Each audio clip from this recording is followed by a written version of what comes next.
An alarming number of young people say they've ridden in a car with an impaired driver. A new study shows 1 in 3 recent high school grads admits being a passenger in a car in the past year with a driver who'd been drinking or taking drugs. 20% of them rode with an alcohol-impaired driver, and 23% rode with a driver who'd used marijuana. Our Dr. Jon LaPook has reported on the challenges of determining if a driver is high on pot. The question so many people have, John. Yeah. Good morning to see you. So this study looked at the transportation habits of kids who were out of school a year or two. Right. What did it find? Well, it's frightening, these numbers, right? I mean, it turns out that they're 19 and 20 years old, and a third of them are driving in a car with somebody who's impaired. And what's especially worrisome is that that is a predictor for themselves in the future driving while impaired. And they do it knowingly, right? Because they bow to peer pressure. Yeah, it's tough to say no, right? When everybody says, "Come on, what's the matter? What are you afraid?" What do we what do we know, John, about the impairment, drinking versus marijuana? Well, marijuana now, a lot of study has been done about this. So it turns out, and there's a driving simulator out in Iowa that I actually visited for my piece for 60 Minutes about 18 months ago. There's more weaving, there's decreased reaction time, your judgment is impaired, and you actually may drive slower than normally. I spoke to one of the sheriffs, and he said that he pulled somebody over for suspected driving while stoned, and the guy said, "How fast was I going?" And the sheriff said 10 miles an hour. Yep. That can be very dangerous. Because they don't even know they're impaired. Isn't that part of the problem? Well, too? I think with marijuana, with cannabis, they suspect it more. Alcohol is more, they drive faster. Marijuana, cannabis, you can smell it once you pull someone over. Well, here is the problem, right?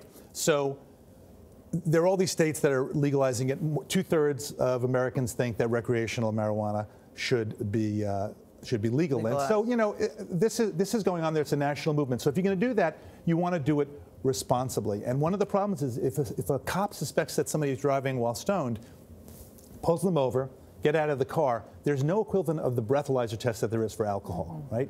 They're developing it. There's some places that are trying, but it's not yet widely available. So they have to look at things like your pulse, your blood pressure goes up, your pupils may be dilated, wider than normally, and then, finger, nose, things like that.